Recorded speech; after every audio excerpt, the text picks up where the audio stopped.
The stark white envelope sat on the kitchen counter, a final notice. It wasn't just a bill, it felt like a judgment, a physical representation of everything I had done wrong. My fingers traced the bold red letters. Final warning. Inside, the credit card statement showed a balance so impossibly high it made my stomach drop. It was more than I earned in several months. A number that seemed to mock my modest income and everyday struggles. The weight of it pressed down, a suffocating force that stole the air from the room. It wasn't just money. It was freedom, peace of mind, the basic ability to breathe without this heavy cloud hanging over me.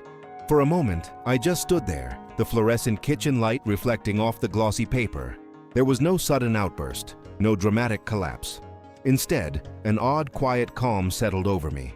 It was the kind of calm that comes after the worst has already happened, when the shock wears off and a strange clarity takes its place. This wasn't panic, it was something deeper, a silent refusal to be broken by this endless cycle. I had spent too many nights staring at the ceiling, too many days feeling the dull ache of financial worry. This was the moment the game changed, not for them, but for me.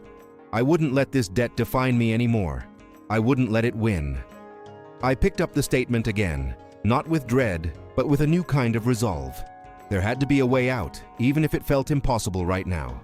I knew deep down that the path to financial freedom wasn't about some magic lottery win or a sudden, huge raise. It was about something far more radical, a shift in how I thought about money, how I approached every single dollar that came into my life. It was going to challenge every single thing I thought I knew about debt, about earning little, and about what was truly possible. This journey would demand a complete overhaul, a dismantling of old habits and beliefs. It would require a deep dive into the very fabric of my daily existence, examining every expense, every decision, every fleeting indulgence. The feeling of being trapped had become too familiar, too stifling. This was the point where the familiar ended and a new, uncharted territory began. My modest home, which had always felt like a sanctuary, had slowly become a cage, each bill a new bar on its walls. The weight of the debt was not just a number on a paper. It was a constant, low hum of anxiety that followed me everywhere, a silent companion in my modest life. It influenced every choice, every conversation, every small dream I dared to entertain. But this final notice, this overwhelming number, had ironically cleared my head. It stripped away the last vestiges of denial, leaving only a stark, undeniable truth. There was no running from this anymore. It was time to face it head-on, with a strategy that was simple, yet profoundly different from anything I had tried before. Before we continue, subscribe to the channel and tell us in the comments where you are watching from. My financial journey wasn't a sudden crash. It was a slow, steady drift into deeper waters. Looking back, it felt like a series of small, almost invisible currents pulling me further from shore.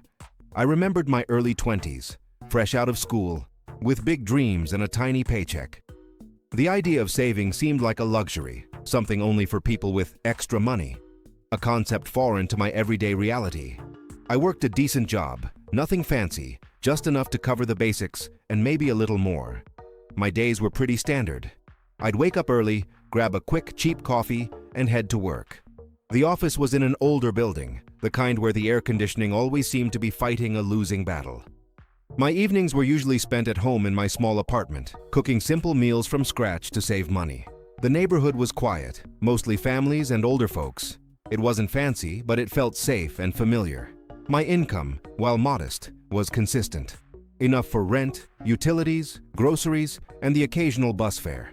But life, as it always does, threw in curveballs. I remember the car breaking down. It wasn't a new car, but it was reliable enough until that one morning. The mechanic's bill felt like a punch to the gut. It was over $1,000, a sum I absolutely did not have in savings. That was the first time I really understood the insidious nature of credit cards.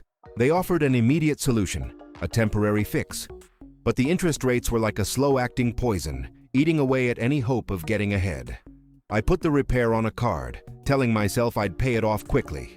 That was the first crack in the dam. Then came the unexpected medical bill. A minor procedure, but again, the out-of-pocket cost was significant. Another swipe, another promise to myself that this was just temporary. Each time, it felt like a necessary evil, a way to keep my head above water.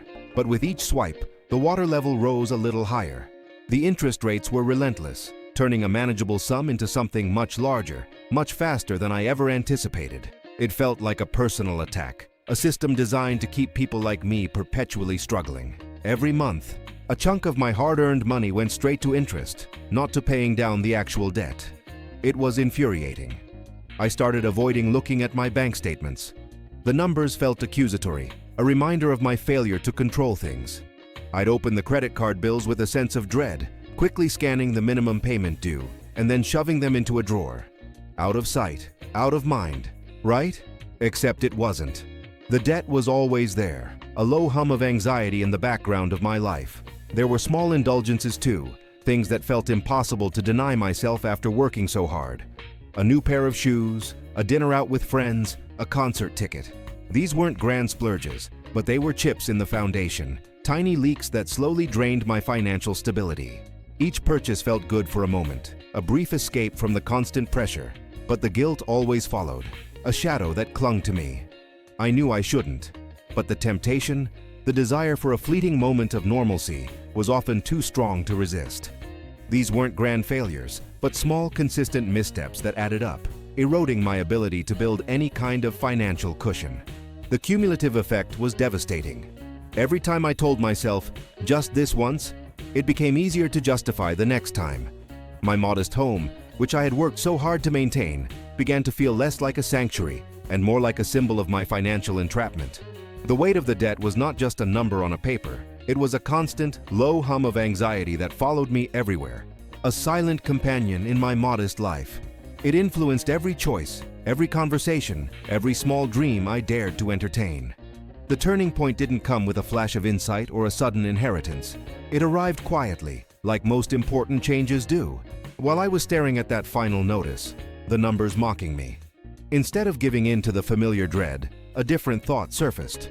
What if I stopped fighting the symptoms and started attacking the root cause? It wasn't about earning more money, not yet anyway. It was about understanding where every single dollar I already had was going. This wasn't a magical solution, but a practical, actionable decision that started with a simple notebook and a pen. I began tracking every penny, not just bills, but every coffee, every bus ticket, every packet of instant noodles. It was tedious, almost embarrassing, to see just how many small amounts added up. The first week was eye-opening. The small indulgences I dismissed as insignificant were actually a significant drain. The next step was even harder: cutting.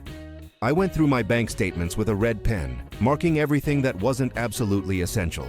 The streaming services I barely watched, the gym membership I rarely used, even the brand-name groceries. I replaced them with cheaper alternatives, or cut them out entirely.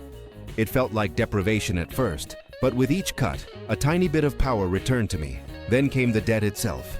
I pulled out all the statements I had been avoiding, laid them on the table. It was a messy, overwhelming pile. I researched debt management strategies online, late into the night. The snowball method resonated with me, paying off the smallest debt first to gain momentum, then rolling that payment into the next smallest. It felt achievable, a series of small victories I could actually see. I called my credit card companies, something I had been terrified to do. To my surprise, some were willing to lower interest rates or offer a temporary payment plan. It wasn't a complete overhaul, but every little bit helped. I also started looking for small ways to earn extra money. Not a second job that would burn me out, but little things. Selling old clothes and books online, doing odd jobs for neighbors, even picking up a few shifts delivering groceries on weekends. Every extra dollar went straight to the smallest debt. It was slow, painfully slow at times, but the numbers on the statement started to shrink. That smallest credit card, the one from the car repair, was the first to go. When I made that final payment, a wave of relief washed over me that was unlike anything I had felt in years. It was a small victory, but it proved to me that it was possible. That feeling, that first taste of freedom, fueled me. I tackled the next debt, then the next. The antagonist, debt, which had felt like an immovable mountain, began to crumble. Each payment was a chip away, each sacrifice a deliberate blow. My life became simpler. My home, once a symbol of entrapment, became a base of operations for my financial fight. I cooked almost every meal, walked or biked whenever possible, and learned to find joy in free activities. It wasn't about deprivation anymore. It was about intentional living. about making choices that aligned with my new goal. The resolution wasn't about becoming rich overnight. My income hadn't magically increased, but the weight, that constant low hum of anxiety, was gone. I could breathe. I had financial peace, a stability I hadn't known before. Looking at my bank account no longer filled me with dread, but with a sense of quiet achievement. I had control. The future wasn't about extravagant dreams, but about a sustainable life, free from the crushing burden of debt. It wasn't about earning more, it was about mastering what I had. And that made all the difference.